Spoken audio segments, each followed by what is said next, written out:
जय श्री कृष्ण। ओम नमो भगवते वासुदेवाय। आज के कलिकाल में ऐसा देखा जा रहा है कि हमारी पीढ़ियां पाश्चात्य संस्कृति की नकल करने में और 2 घंटे से लेकर 6-6 घंटे तक मोबाइल और सोशल मीडिया में व्यस्त रहने वाले बच्चे, किशोर व युवाधन हमारे नाक के नीचे अधम, अंधकारमय, कुसंस्कार और कुसंस्कृति की गहरी खाई में गिरे जा रहे हैं। अगर समय रहते हम सावधान न हुए तो हमारी संस्कृति, धर्म व संस्कार की एक बूंद भी हमारे आने वाली पीढ़ी में देखने को नहीं मिलेगी। और इसी कारण अबाल वृद्ध सब अपने सही रास्ते से भटककर टेंशन, स्ट्रेस, डिप्रेशन, एंजाइटी और अपराधों से भरा जीवन जीने के लिए मजबूर हो जाएंगे। हमारे सनातन धर्म ने हमें ऐसे ग्रंथ और पुस्तकें दी है कि हम दुनिया के श्रेष्ठतम मानव मूल्यों को स्थापित कर दुनिया के सभी देशों, धर्मों, संस्कृतियों और पंथों के पथदर्शक बन सकते हैं। हमारे जीवन की सभी समस्याओं से बाहर निकलने का एकमात्र मार्ग है स्वयं अखिल ब्रह्मांड के मालिक परमात्मा भगवान श्री कृष्ण के मुखारविंद से प्रकट हुई गीतोपनिषद अर्थात श्रीमद् भगवद गीता। श्रीमद् भगवद गीता मानव जाति को मिली ऐसी अमूल्य भेंट है कि समग्र ब्रह्मांड में इससे अधिक कोई भेंट नहीं हो सकती, क्योंकि सनातन धर्म के सारे ग्रंथ, वेद, पुराण, उपनिषद, समग्र शास्त्र व मानव धर्म के सभी ग्रंथों का मंथन करके जो नवनीत निकाला जा सकता है वो है श्रीमद् भगवद गीता। सिर्फ गीता जी पढ़ लेने से या श्लोक कंठस्थ कर लेने से उद्धार हो जाएगा ऐसा नहीं है।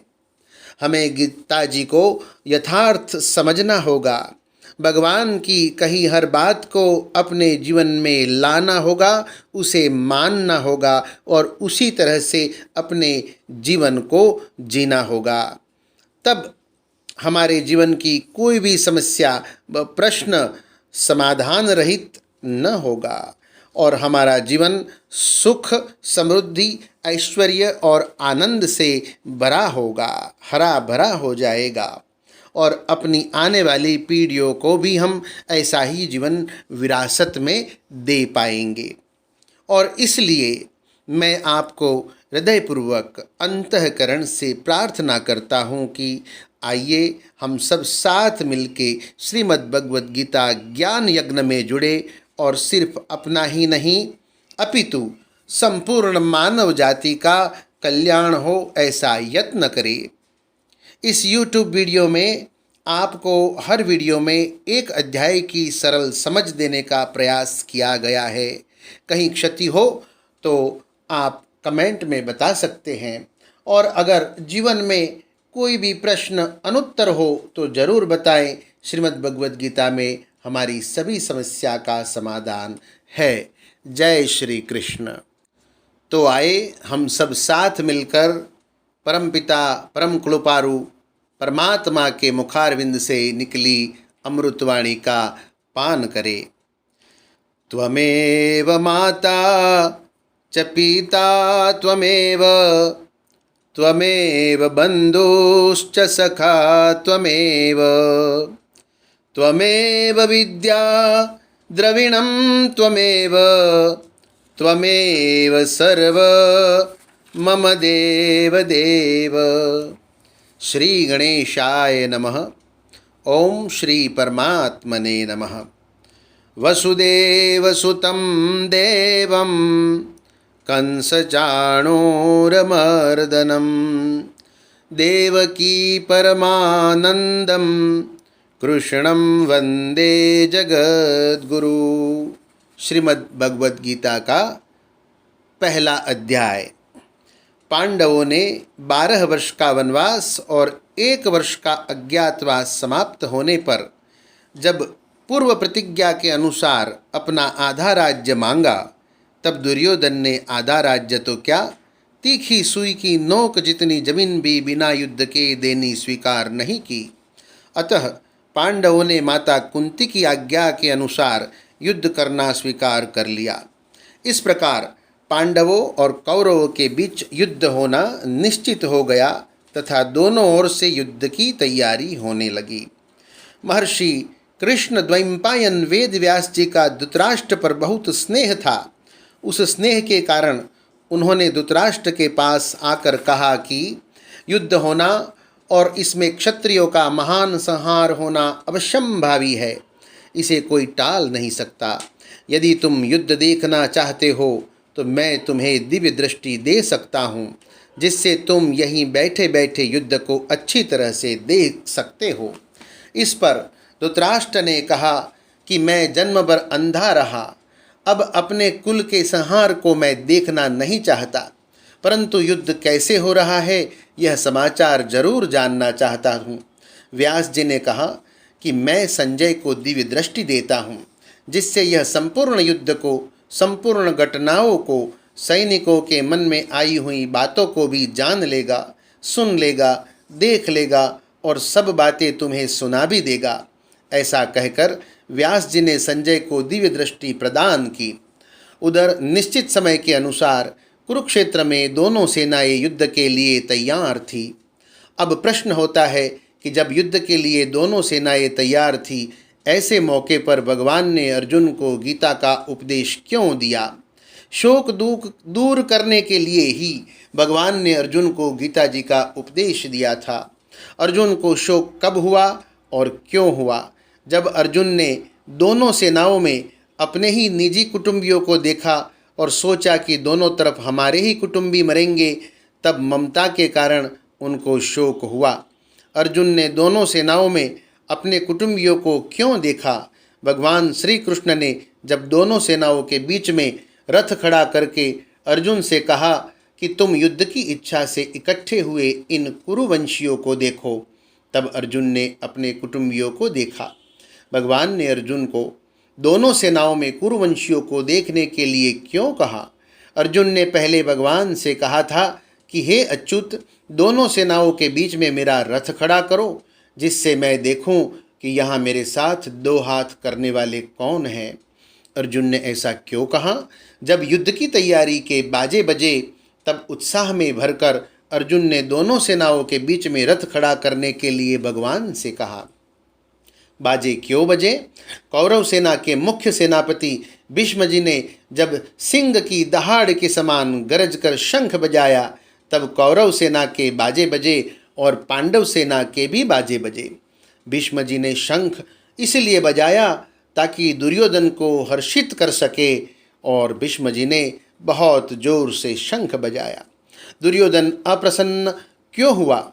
दुर्योधन ने गुरु द्रोणाचार्य के पास जाकर कहा कि आपके प्रतिपक्ष में पांडवों की सेना खड़ी है, इसको देखिए, अर्थात जिन पांडवों पर आप प्रेम व स्नेह रखते हैं वे ही आपके विरोध में खड़े हैं। पांडव सेना की व्यूह रचना भी धृष्टद्युम्न के द्वारा की गई है और आपको मारने के लिए ही उत्पन्न हुआ है। इस प्रकार दुर्योधन की चालाकी से, राजनीति से भरी हुई तीखी बातों को सुनकर द्रोणाचार्य चुप रहे, कुछ बोले नहीं। इससे दुर्योधन अप्रसन्न हो गया। द्रोणाचार्य चुप क्यों रहे? दुर्योधन ने द्रोणाचार्य को उकसाने के लिए चालाकी से राजनीति की जो बातें कहीं, वे बातें द्रोणाचार्य को बुरी लगी।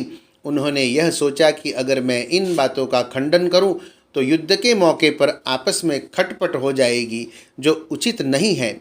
मैं इन बातों का अनुमोदन भी नहीं कर सकता, क्योंकि यह चालाकी से बातचीत कर रहा है, सरलता से बातचीत नहीं कर रहा है।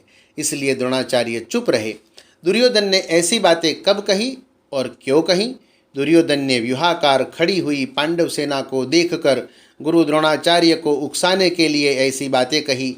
इसका वर्णन संजय ने धृतराष्ट्र के प्रति किया है। संजय ने यह वर्णन धृतराष्ट्र के प्रति क्यों किया? जब धृतराष्ट्र ने युद्ध की कथा को आरंभ से विस्तार पूर्वक सुनना चाहा, तब संजय ने ये सब बातें धृतराष्ट्र से कहीं। धृतराष्ट्र ने संजय से क्यों सुनना चाहा? 10 दिन युद्ध होने के बाद संजय ने अचानक आकर धृतराष्ट्र से यह कहा कि कौरव पांडवों के पितामह शांतनु के पुत्र भीष्म मारे गए, रथ से गिरा दिए गए हैं।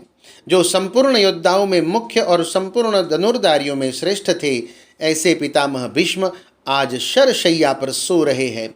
इस समाचार को सुनकर धृतराष्ट्र को बड़ा दुख हुआ और वे विलाप करने लगे। फिर उन्होंने संजय से युद्ध का सारा वृतांत सुनने के लिए कहा और पूछा, हे संजय, धर्मभूमि कुरुक्षेत्र में युद्ध की इच्छा से इकट्ठे हुए मेरे और पांडु के पुत्रों ने क्या किया? संजय बोले, उस समय व्यूह रचना से खड़ी हुई पांडवों की सेना को देखकर राजा दुर्योधन द्रोणाचार्य के पास गया और उनसे कहा कि हे आचार्य, आप अपने बुद्धिमान शिष्य द्रुपद पुत्र दुष्टदुम्न के द्वारा व्यूह रचना से खड़ी की हुई पांडवों की इस बड़ी भारी सेना को देखिए। पांडवों की सेना में मैं किन किन को देखूं दुर्योधन?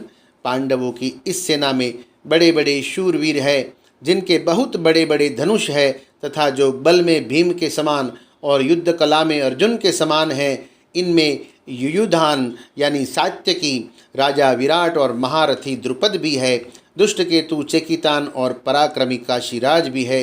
पुरुजित और कुंतीभोज ये दोनों भाई तथा मनुष्यों में श्रेष्ठ शैब्य भी है। पराक्रमी युधामन्यु और बलवान उत्तमौजा भी है। सुभद्रा पुत्र अभिमन्यु और द्रौपदी के 5 पुत्र भी है। ये सब के सब महारथी है। पांडव सेना के शूरवीरों के नाम तो तुमने बता दिए, पर अपनी सेना के शूरवीर कौन कौन है दुर्योधन? हे द्विजोत्तम, हमारी सेना में जो विशेष विशेष पुरुष है उन पर भी ध्यान दीजिए। आप स्वयं द्रोणाचार्य, पितामह भीष्म, कर्ण, संग्राम विजयी कृपाचार्य, अश्वत्थामा, विकर्ण और सोमदत्त का पुत्र भूरिश्रवा तथा इनके सिवाय और भी बहुत सारे से शूरवीर हैं, जिन्होंने मेरे लिए अपने जीने की इच्छा का भी त्याग कर दिया है और जो अनेक प्रकार के अस्त्र शस्त्र चलाने में निपुण तथा युद्ध कला में अत्यंत चतुर है। दोनों सेनाओं के प्रधान योद्धाओं को दिखाने के बाद दुर्योधन ने क्या क्या किया संजय? ऐसा प्रश्न जब धृतराष्ट्र जी ने पूछा, दुर्योधन ने अपने मन में विचार किया कि उभय पक्षपाती मतलब दोनों का पक्ष लेने वाले भीष्म के द्वारा रक्षित हमारी सेना पांडव सेना पर विजय करने में असमर्थ है और निज पक्षपाती केवल अपना ही पक्ष लेने वाले भीम के द्वारा रक्षित पांडवों की सेना हमारी सेना पर विजय करने में समर्थ है। मन में ऐसा विचार करने के बाद दुर्योधन ने क्या किया? उसने सभी शूरवीरों से कहा कि आप सब के सब लोग अपने अपने मोर्चों पर दृढ़ता से स्थित रहते हुए ही पितामह भीष्म की चारों ओर से रक्षा करें। दुर्योधन ने ऐसा इसलिए कहा क्योंकि दुर्योधन यह जानता था कि द्रोण और भीष्म उभय पक्षपाती है।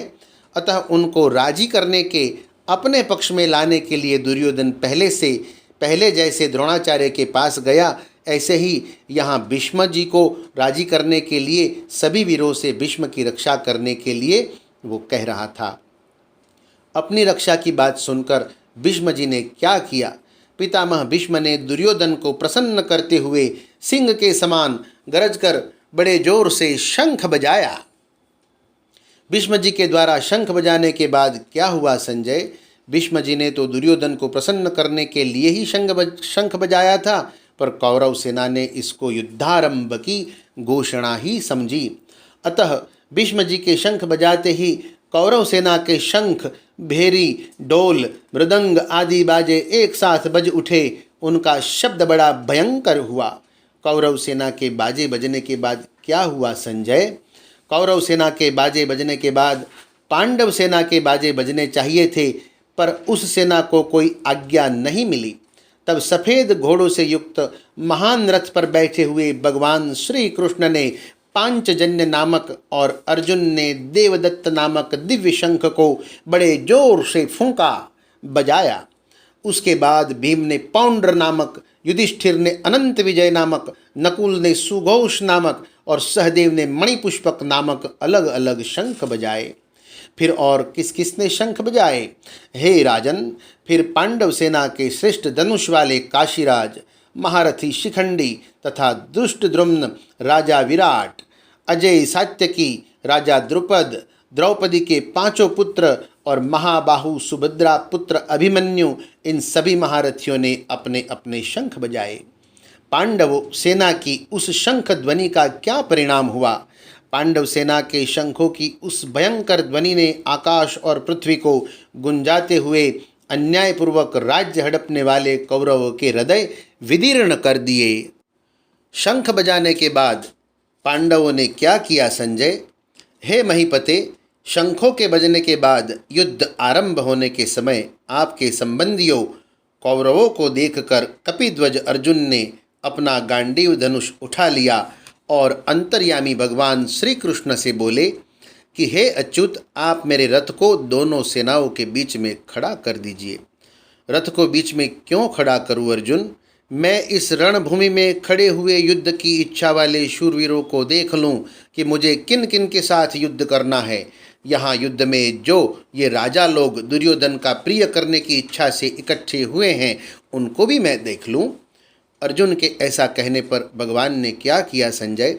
संजय बोले, हे राजन, निंद्रा विजयी अर्जुन के ऐसा कहने पर अंतर्यामी भगवान श्री कृष्ण ने दोनों सेनाओं के मध्य भाग में पितामह भीष्म और आचार्य द्रोण के सामने तथा संपूर्ण राजाओं के सामने रथ को खड़ा करके कहा कि हे पार्थ, इन इकट्ठे हुए कुरुवंशियों को देख। भगवान के ऐसा कहने पर क्या हुआ? तब वहाँ दोनों सेनाओं में स्थित पिता, पितामह, आचार्य, मामा, भाई, पुत्र, पौत्र तथा मित्र, ससुर और सुहृद तथा इनके सिवाय अन्य कई संबंधियों को देखकर अर्जुन अत्यंत कायरता से युक्त होकर विषाद करते हुए बोले। अर्जुन क्या बोले संजय? अर्जुन बोले, हे कृष्ण, अपने खास कुटुंबियों को युद्ध के लिए सामने खड़े हुए देखकर मेरे सब अंग शिथिल हो रहे हैं। मुख सुख सा रहा है, शरीर में कंपी आ रही है, रोंगटे खड़े हो रहे हैं, हाथ से गांडीव धनुष गिर रहा है और त्वचा भी जल रही है। मेरा मन भ्रमित हो रहा है और मैं खड़े रहने में भी असमर्थ हो रहा हूँ। इसके सिवाय और क्या देख रहे हो अर्जुन? केशव, मैं शुकनों को भी विपरीत देख रहा हूँ और युद्ध में इन कुटुंबियों को मारकर कोई लाभ भी नहीं देख रहा हूँ। इनको मारे बिना राज्य कैसे मिलेगा अर्जुन? हे कृष्ण, मैं न तो विजय चाहता हूँ, न राज्य चाहता हूँ और न सुखों को ही चाहता हूँ। हे गोविंद, हम लोगों को राज्य से, भोगों से अथवा जीने से भी क्या लाभ? तुम विजय आदि क्यों नहीं चाहते? हम जिनके लिए राज्य, भोग और सुख चाहते हैं, वे ही ये सब के सब लोग अपने प्राणों की और धन की आशा को छोड़कर युद्ध के लिए खड़े हैं। वे लोग कौन हैं अर्जुन? आचार्य, पिता, पुत्र, पितामह, मामा, ससुर, पौत्र, साले तथा और भी बहुत से संबंधी है। यही लोग अगर तुम्हें मारने के लिए तैयार हो जाए तो ये भले ही मुझे मार डाले, पर हे मधुसूदन, मुझे त्रिलोकी का राज्य मिल जाए तो भी मैं इनको मारना नहीं चाहता। फिर पृथ्वी के राज्य के लिए तो कहना ही क्या है? अरे भैया, राज्य मिलने पर तो बड़ी प्रसन्नता होती है, क्या तुम उसको भी नहीं चाहते? हे जनार्दन, इन धृतराष्ट्र के संबंधियों को, जो कि हमारे भी संबंधी हैं, मारकर हमें क्या प्रसन्नता होगी? इन आतताइयों को मारने से तो हमें पाप ही लगेगा। इसलिए हे माधव, इन धृतराष्ट्र के संबंधियों को हम मारना नहीं चाहते, क्योंकि हे माधव, अपने कुटुंबियों को मारकर हम कैसे सुखी हो सकते हैं? ये तो तुम्हें मारने के लिए तैयार ही है, तुम ही पीछे क्यों हट रहे हो? महाराज, इनका तो लोभ के कारण विवेक विचार लुप्त हो गया है, इसलिए ये दुर्योधन आदि कुल के नाश से होने वाले दोष को और मित्रद्रोह से होने वाले पाप को नहीं देख रहे हैं। तो भी हे जनार्दन, कुल के नाश से होने वाले दोष को जानने वाले हम लोगों को तो इस पाप से बचना ही चाहिए। अगर कुल का नाश हो भी जाए तो क्या होगा? कुल का नाश होने पर सदा से चले आए कुल धर्म, कुल परंपरा नष्ट हो जाते हैं। कुल धर्म के नष्ट होने पर क्या होता है? कुल धर्म के नष्ट होने पर संपूर्ण कुल में अधर्म फैल जाता है। अधर्म के फैल जाने से क्या होता है? अधर्म के फैल जाने से कुल की स्त्रियां दूषित हो जाती हैं। स्त्रियों के दूषित होने से वर्ण संकर प्रजा पैदा हो जाती है और वर्ण संकर कुल घातियों, कुल का नाश करने वालों को और संपूर्ण कुल को नरकों में ले जाने वाले होते हैं तथा पिंड और पानी श्राद्ध तर्पण न मिलने से उनके पितर भी अपने स्थान से गिर जाते हैं। इन वर्ण संकर पैदा करने वाले दोषों से कुलगातियों के सदा से चलते आए कुल धर्म और जाति धर्म दोनों नष्ट हो जाते हैं। जिनके कुल धर्म नष्ट हो जाते हैं उन मनुष्यों का क्या होता है? हे जनार्दन, उन मनुष्यों को बहुत समय तक नरकों में निवास करना पड़ता है, ऐसा हम सुनते आए हैं। युद्ध के ऐसे परिणाम को जब तुम पहले से ही जानते हो तो फिर तुम युद्ध के लिए तैयार ही क्यों हुए? यही तो बड़े आश्चर्य और खेद की बात है कि हम लोग बड़ा भारी पाप करने का निश्चय कर बैठे हैं, जो कि राज्य और सुख के लोभ से अपने कुटुंबियों को मारने के लिए तैयार हो गए हैं। अब तुम क्या करना चाहते हो? मैं अस्त्र शस्त्र छोड़कर युद्ध से हट जाऊंगा। अगर मेरे द्वारा ऐसा करने पर भी हाथों में शस्त्र लिए हुए दुर्योधन आदि मुझे मार दे तो वह मारना भी मेरे लिए बड़ा हितकारक होगा। ऐसा कहने के बाद अर्जुन ने क्या किया संजय? संजय बोले, ऐसा कहकर शोक से व्याकुल मन वाले अर्जुन ने बाण सहित धनुष का त्याग कर दिया और रथ के मध्य भाग में बैठ गए। तो दोस्तों, ये था अर्जुन विषाद योग नामक श्रीमद् भगवद गीता जी का प्रथम अध्याय, जिसमें अर्जुन जी को विषाद हो जाता है, दुख हो जाता है, अपने संबंधियों को देख करके उनमें वैराग्य की भावना पैदा हो जाती है और वो युद्ध करना नहीं चाहते और अपना धनुष्यबाण वगैरह वो रख देते हैं और रथ में ही वो बैठ जाते हैं। अब भगवान श्री कृष्ण दूसरे अध्याय का माने ज्ञान योग का प्रारंभ करेंगे और श्री अर्जुन जी को समझाएंगे कि उनको युद्ध क्यों करना चाहिए। तो ज्ञान योग दूसरा अध्याय हम दूसरे वीडियो में देखेंगे। तब तक आप सबको जय श्री कृष्ण।